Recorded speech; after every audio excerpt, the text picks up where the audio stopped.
Let's get ready with me. আর এই ব্লগটা হচ্ছিল আমার অনেক দিন আগেকার, আর আমি এখানে না ভিডিও ডিলিট করার সময় দেখতে পেলাম। আর এইটা বোধহয় মে মাসের আই থিঙ্ক সো, সেদিনকে আমরা যাচ্ছিলাম সিনেমা দেখতে, ভূত বাংলা সিনেমাটা। তো let's get ready with me. এখানে আমি প্রথমেই কালার কারেক্টার ইউজ করছি ডার্ক সার্কেলসের জন্যে। অ্যাকচুয়ালি এটা হচ্ছিল আমার ফার্স্ট টাইম যেটা আমি মা বাবাকে ছেড়ে একা সিনেমা দেখতে যাচ্ছি, তাও বন্ধুদের সাথে বন্ধুদের সাথেই আবার মিসও যাচ্ছে আমাদের। অ্যান্ড সেই জন্য আমি অনেকটা এক্সাইটেড, আর আমি অনেক দিন পর আবার সিনেমা দেখতে যাচ্ছি, কারণ এখন ফোনের যা জামানা এসছে যে সবাই ঘরে বসে সিনেমা দেখতে পেয়ে যাচ্ছে, সো ওই জন্য হলে যাচ্ছে না। বাট অনেকদিন পর যাচ্ছি, তাই একটু এক্সাইটেড ছিলাম, ভালোভাবে রেডি হচ্ছি। তো এখানে কালার কারেক্টার ইউজ করার পরে এখানে ফাউন্ডেশন ইউজ করে নিচ্ছি।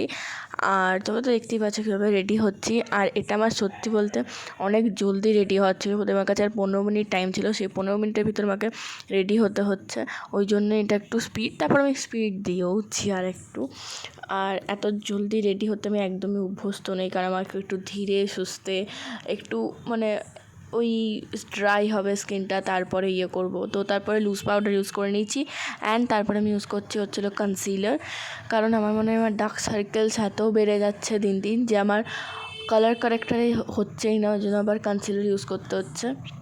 আমার কোনো একটা স্পেশাল ডে থাকে, কোথাও যাবো বা ঘুরতে ফিরতে যাবো, যাই হোক, সেই দিনকে আমার স্কিনে একটা করে না নতুন পিম্পল বেরোতেই হয়। আর নয়তো যেই পিম্পলটা বেরিয়েছে ওটাকে বড়ো হতে হবে, নয়তো ছোটো হতে হবে। ছোটো তো হয় না, বড়োই হতে হবে। অ্যান্ড তারপর আমি কন্ট্রোল করে নিচ্ছি আমার স্কিনটাকে, যেহেতু আমার ডাবল চিন আছে, সো আর একটু চাবি চাবি, তো দ্যাটস ওয়াই কন্ট্রোলটা আমি সবসময়তেই করতে চাই। দেন ব্লাশ লাগিয়ে নিয়েছি, আর অফ ক্যামেরাতে আমি লিপস্টিক আর হাইলাইটারটা পরে নিয়েছিলাম, আর ফেস পাউডারটা লাগিয়েছিলাম, জাস্ট টাচ আপ দিয়েছিলাম। And this is the final look. কেমন লাগছে কমেন্টে লিখে জানি।